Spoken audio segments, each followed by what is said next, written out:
هل يمكنني اقتراض بعض المال؟ هل يمكنني يعني نقول can I اقتراض borrow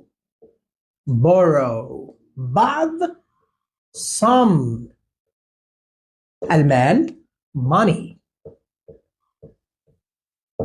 Can I borrow some money؟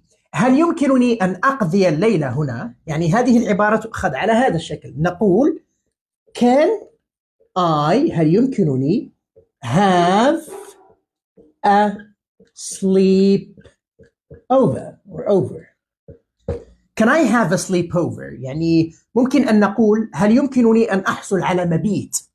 هل يمكنك اصطحابي معك؟ هل يمكنك يعني نقول can you يعني أنت هل يمكنك اصطحابي؟ نقول pick me up معك with you.